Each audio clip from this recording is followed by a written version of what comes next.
June 17, 1995, Saturday night, 2:13 a.m. Brooklyn. The Brooklyn Bridge, empty at this hour, just headlights cutting through darkness. The city that never sleeps is sleeping now, or trying to. The bridge connects Brooklyn to Manhattan, steel and stone, icon, symbol, the bridge where people propose, where tourists take photos, where movies get filmed, but also where people jump, where desperation meets opportunity, where the fall is high enough to be certain. Biggie's driving home from D&D Studios, solo, no bodyguards, no entourage, just him in his Mercedes, black, tinted windows, music off, just the sound of tires on pavement, just the hum of the engine, just silence. He's tired, been recording all night. Who shot ya? Sessions, trying to get it right, trying to capture the feeling, the defiance, the confidence, the king of New York energy. It's coming together, but it takes work, takes hours, takes everything. He's crossing the bridge, Brooklyn to Manhattan side, halfway across, and he sees something, someone, on the pedestrian walkway, standing, not walking, just standing, at the railing, looking over, looking down, at 2 in the morning, on the Brooklyn Bridge. Nobody's there to sightsee, nobody's there for the view, nobody's there unless they're crossing, or unless they're not planning to cross at all. Biggie slows down, not sure what he's seeing, but something's wrong, something's off. The person is young, male, thin, wearing jeans and a hoodie, hands on the railing, leaning over, too far over, the kind of lean that's not casual, that's not safe, that's not accidental, that's intentional, that's preparation, that's decision. Biggie pulls over, right there on the bridge, middle of the night, no traffic, no cars, just him and whoever's on that walkway. He puts the car in park, leaves it running, gets out, 380 pounds moving across the bridge, making noise, making presence, making the person at the railing turn around. The guy is young, 20 maybe younger, face wet, crying, eyes red, hands shaking. He sees Biggie, sees this large man walking toward him, and his first response is fear, or maybe relief, or maybe both. Stay back. Don't come closer. Biggie stops, 10 feet away, hands up, non-threatening. I'm not gonna hurt you. I'm not gonna grab you. I'm not gonna do anything. I just want to talk. That okay? The young man stares, doesn't answer, just stares, tears running down his face, hands gripping the railing so tight his knuckles are white. Just leave me alone. Please, just go. Can't do that. Biggie's voice is calm, steady, not aggressive, not demanding, just there, just present. Can't just drive past and pretend I didn't see you. What's going on? Nothing. Nothing's going on. Just leave. The young man turns back to the water, back to the edge, back to whatever decision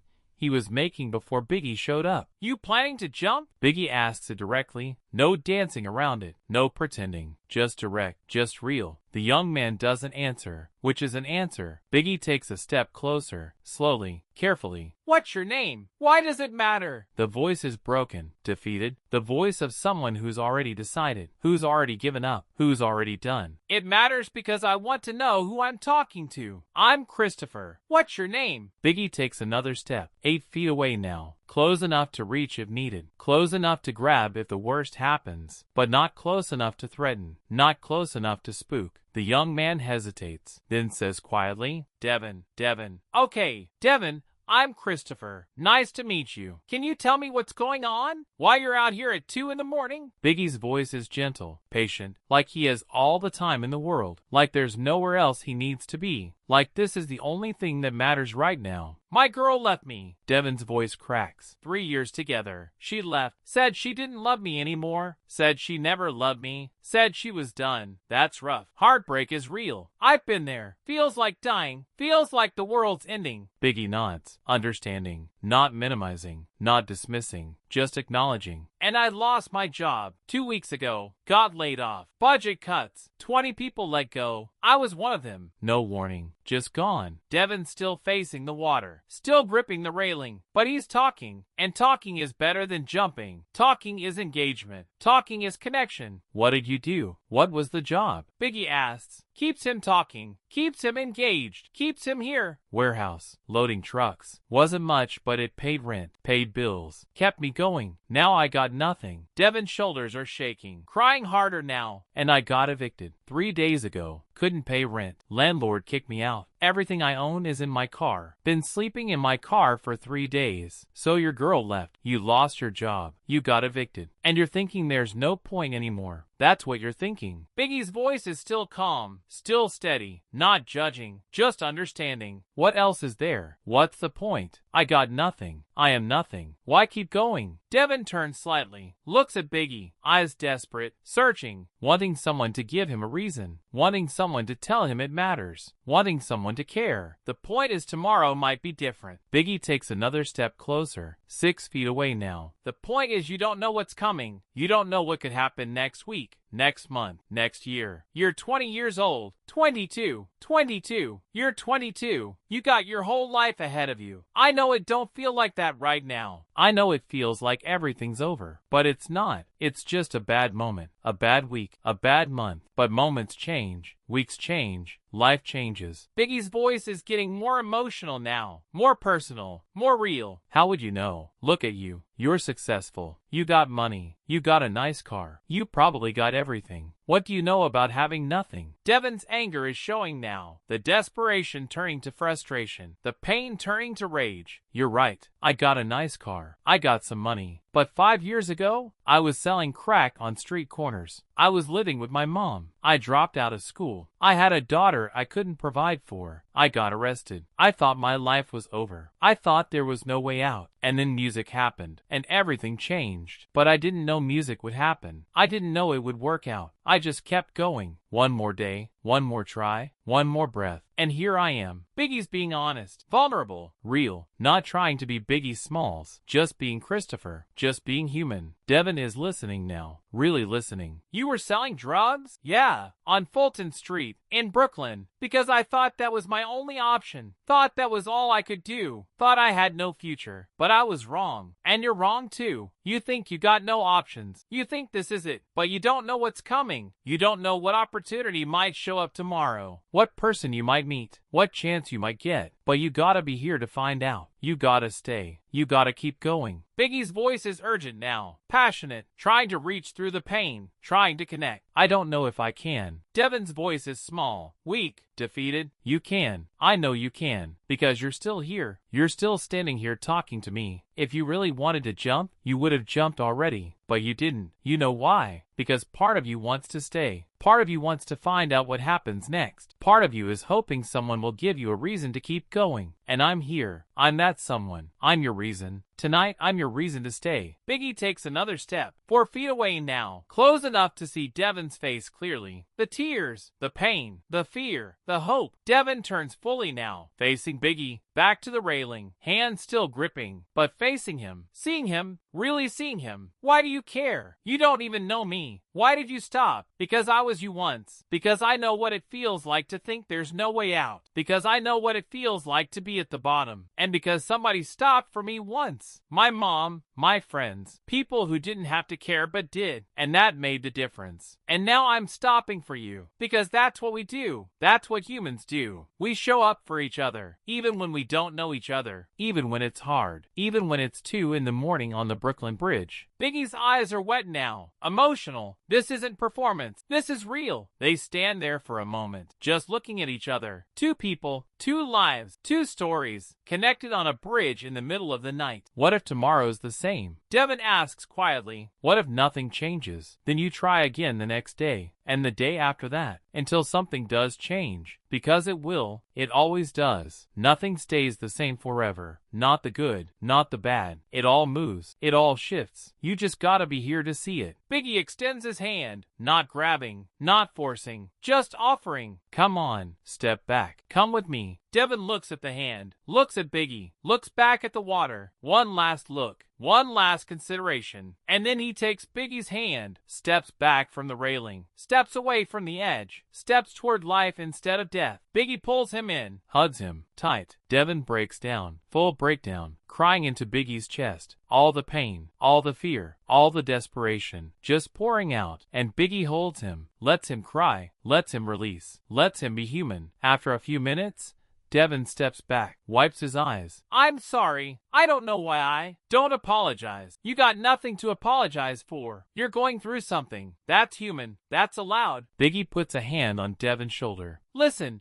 You said you've been sleeping in your car, right? Yeah, not tonight. Tonight you're sleeping in a bed. Come on. Biggie walks Devon to his Mercedes, opens the passenger door. Devon gets in. They drive off the bridge, back to Brooklyn, to a hotel, the St. George Hotel in Brooklyn Heights. Biggie parks. They go inside. The clerk looks skeptical. It's 2:45 a.m. Random large man and a disheveled young man checking in. I need a room. For a week. Best room you got. Biggie pulls out his wallet, credit card, ID. The clerk recognizes him. Eyes go wide. Mr. Wallace? Of course. Right away. They get a room. 10th floor. Nice room. Clean. Safe. Warm. Biggie hands Devon the key. You're staying here for a week. That'll give you time to figure things out. Get some sleep. Eat some food. Clear your head. I can't pay you back. I don't have. I'm not asking you to pay me back. I'm asking you to stay alive, to give yourself a chance. That's all I'm asking. Biggie reaches into his wallet, pulls out $500 cash, hands it to Devon. This is for food, for whatever you need. Don't spend it all in one place. Make it last. Devon stares at the money, at the hotel key, at Biggie. Why are you doing this? Because you matter. Because your life matters. Because tomorrow might be the day everything changes. But you gotta be here to find out. Biggie pulls out a business card. Junior MFIA management number. Call this number Monday morning. Ask for Cease. Tell him Christopher sent you. Tell him you need work. They'll help you out. Work? Like a job? Devon can't process this. An hour ago, he was about to jump off a bridge. Now he's in a hotel room with $500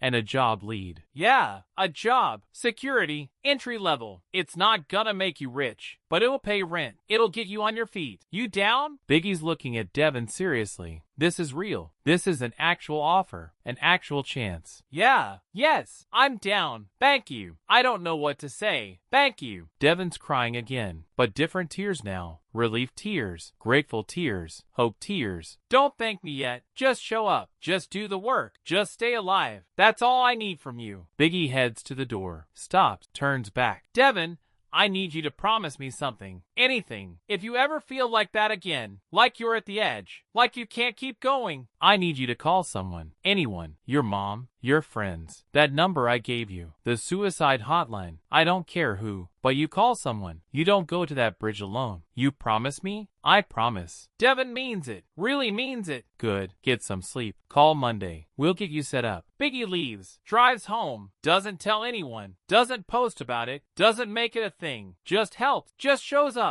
Just saves a life like it's normal. Like it's what people do. Monday, June 19th.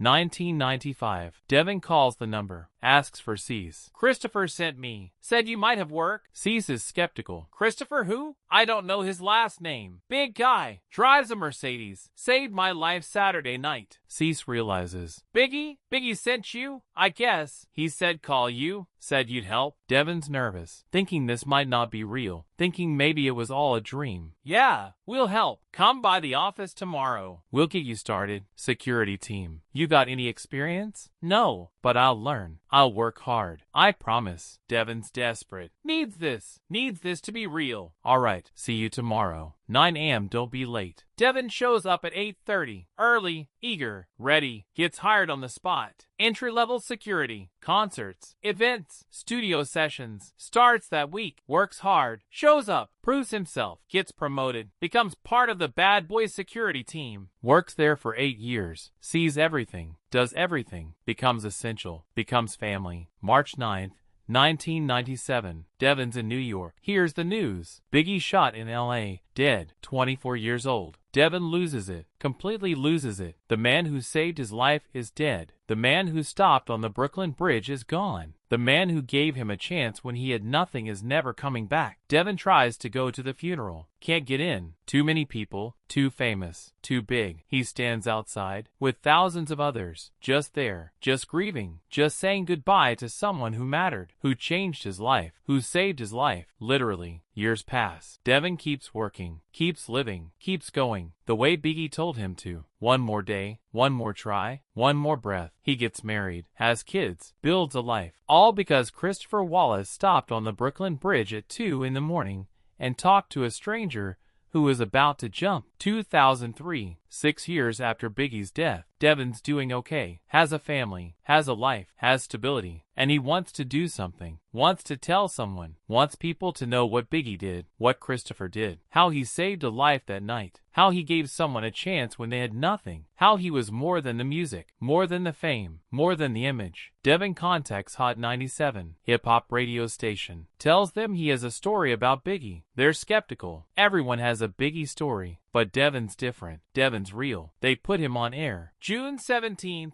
1995, 2 in the morning, Brooklyn Bridge. I was standing on the edge, about to jump, about to end it, and this car pulls over. This man gets out, starts talking to me for an hour. Just talking, just being there, just caring. And he talked me down, got me a hotel, gave me money, got me a job, saved my life. And I didn't know who he was. Didn't know he was the Notorious B.I.G. Just knew he was Christopher. Just knew he cared. Just knew he stopped when everyone else would have driven past. And I'm alive because of him. I have a wife because of him. I have kids because of him. I have a life because of him. And I need people to know that. I need people to know Christopher Wallace saved my life. The story goes viral, gets picked up. MTV, Bet, CNN. Man says Biggie saved him from suicide. Devon gets interviewed, tells the story over and over. The bridge, the conversation, the hotel, the job, the life, and people understand. People see, people get it. Biggie wasn't just a rapper, was a human being who stopped for a stranger, who talked someone off a ledge, who gave someone a chance, who saved a life without cameras, without credit, without anyone knowing. Voletta Wallace hears about it, reaches out to Devon, meets him, hugs him. Thank you for telling this story. Thank you for showing people who my son really was. I'm just telling the truth. He saved me, and I never got to thank him properly. This is my thank you. This is my way of making sure people know. Devon's emotional. Finally getting to meet Biggie's mother. Finally getting to express gratitude to someone in the family. He would be proud of you. Proud that you kept going. Proud that you built a life. That's all he wanted. That's all he cared about. Voletta holds Devon's hands. Two people connected by Christopher. By a moment on a bridge. By a life saved. 2024. Devon Harris is 51 years old. Still alive. Still working. Still living. 29 years since that night on the Brooklyn Bridge. 29 years since Christopher Wallace stopped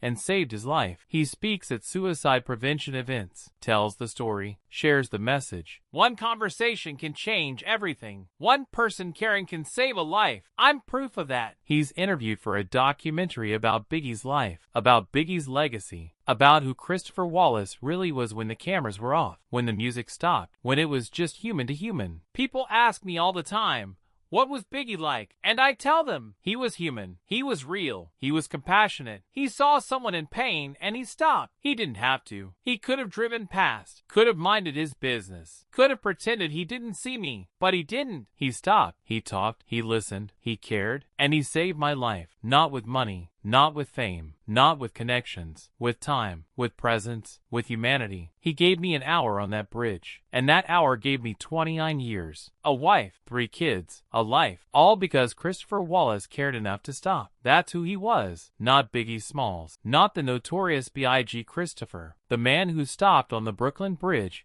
and saved a stranger's life, because that's what humans do. That's what good people do. And I'll tell this story until I die, because the world needs to know. Christopher Wallace was a hero, my hero, and I'm alive because of him. That's the story of the Brooklyn Bridge, the story of June 17th, 1995, the story of Christopher Wallace and Devon Harris, the story of a conversation that saved a life, the story of humanity at 2 in the morning, the story of someone who stopped when stopping mattered, the story of Biggie Smalls being more than the music, being someone who saw pain and help, who saw desperation and responded, who saw someone on the edge and pulled them back, and how that one decision, that one stop, that 1 hour changed everything, gave Devon 29 years he wouldn't have had, gave his wife a husband, gave his kids a father, gave the world a testimony of what compassion looks like, what humanity looks like, what Christopher Wallace really was underneath the fame and the image and the crown. Just a person who cared, who stopped, who saved a life. That's Biggie. That's Christopher. That's the truth.